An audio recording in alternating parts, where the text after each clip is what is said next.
In 1983, a Soviet spacecraft picked up a signal from deep space. Scientists analyzed it for weeks. Then they classified it, buried it, and never spoke about it again.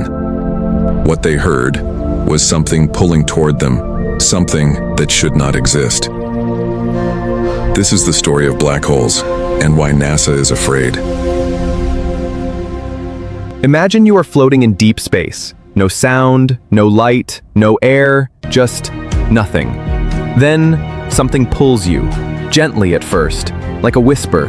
You drift toward it, slowly, then faster than you can think. You try to stop, you cannot. You try to turn back, you cannot. Because the point of no return has already passed. And the terrifying part? You didn't even feel it happen. What you are looking at right now is the first real photograph of a black hole ever captured in human history. It took over 200 scientists, 8 telescopes placed across the entire planet, and years of computation to produce this single image. And when the lead scientist first saw it appear on her screen, she covered her mouth, and she wept. Because this object, this thing called M87, is 6.5 billion times the mass of our sun. And it is eating, right now, as you watch this. A black hole is not a hole.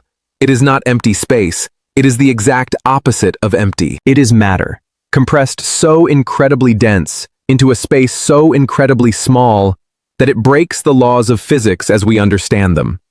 Let me put this in a way your brain can actually feel. Take the entire planet Earth. Every mountain, every ocean, every forest, every city, every human being who has ever lived.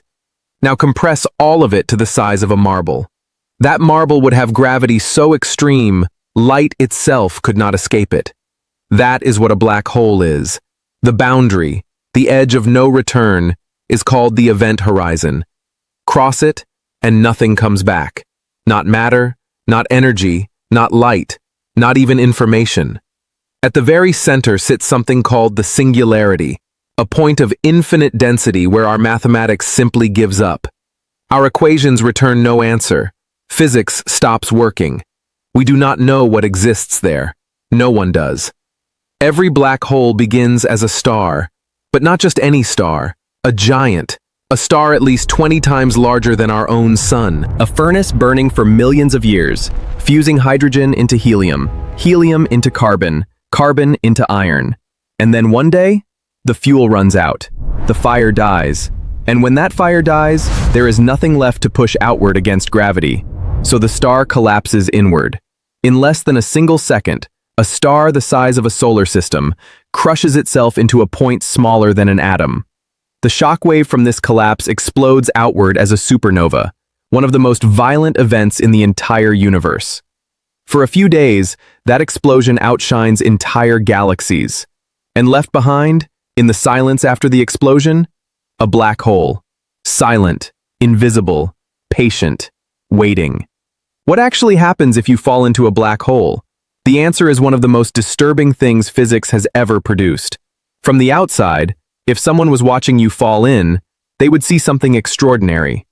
As you approach the event horizon, the intense gravity begins to slow time itself around you. Einstein proved this. Gravity bends time. The stronger the gravity, the slower time moves. The person watching from outside would see you slow down, move slower and slower. Your image would stretch, redden, and freeze, like a photograph, at the edge of the black hole. To them, you would appear to hang there forever, never quite crossing, just frozen at the edge of eternity. But from your own perspective, you cross the event horizon without feeling anything unusual. No alarm, no explosion, no sign. You simply pass through. And for a moment, maybe minutes, maybe hours, you are alive inside it. You could look around. You would see light from the entire universe, compressed into a single bright ring above you. And below you? Nothing. Just the singularity, rushing toward you at increasing speed. And then comes a process scientists call, and I am not exaggerating this name, spaghettification. The gravity pulling your feet is stronger than the gravity pulling your head. The difference stretches you, pulls you, like taffy, like thread. You are stretched into a stream of atoms, pulled apart at the molecular level, spiraling downward into the singularity. In your final moments, your body becomes a ribbon of particles, thinning, thinning, thinning, until you simply cease to exist as anything recognizable, and the universe forgets you were ever there. Now, everything I just described, that was a small black hole, a stellar black hole, roughly 10 to 20 times the mass of our sun. But the universe did not stop there. Scattered at the center of almost every galaxy in the known universe, including ours, are something far worse: supermassive black holes. These are not 20 times the mass of our sun, not 1,000 times, not even 1,000,000 times. The M87 black hole you saw at the beginning is 6.5 billion times the mass of our sun. Its event horizon is larger than our entire solar system. If our sun was placed at its center, Mercury, Venus, Earth, Mars, Jupiter, Saturn, Uranus, Neptune, every planet we have ever known would be inside it. And M87 is not even the largest one we have found.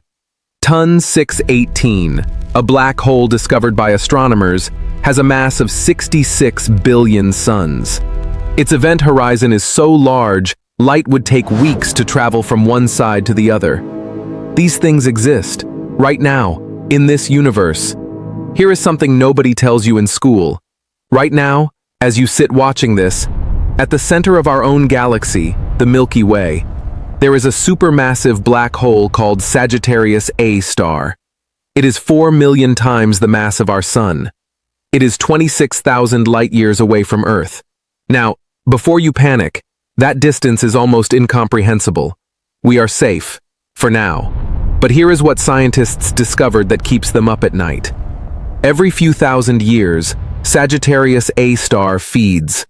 A gas cloud, a star, something drifts too close, and the black hole erupts. It fires a beam of pure radiation, traveling at near the speed of light, blasting out from both poles.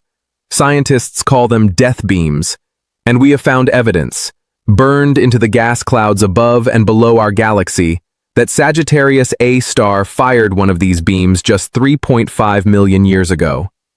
That was not long ago, not in cosmic time.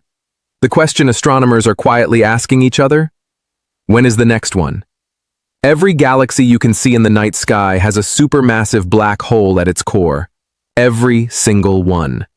There are 2 trillion galaxies in the observable universe, 2 trillion black holes, each one millions or billions of times the mass of our sun, each one feeding, growing, pulling space itself inward. Scientists believe that in the far future, trillions of years from now, when all the stars have burned out and the universe has gone cold and dark, the last things left standing will be the black holes, slowly evaporating over unimaginable timescales until even they are gone, and the universe will be left with nothing, no light, no matter, no time, just the cold, empty, infinite dark. If that thought doesn't scare you, you haven't thought about it long enough.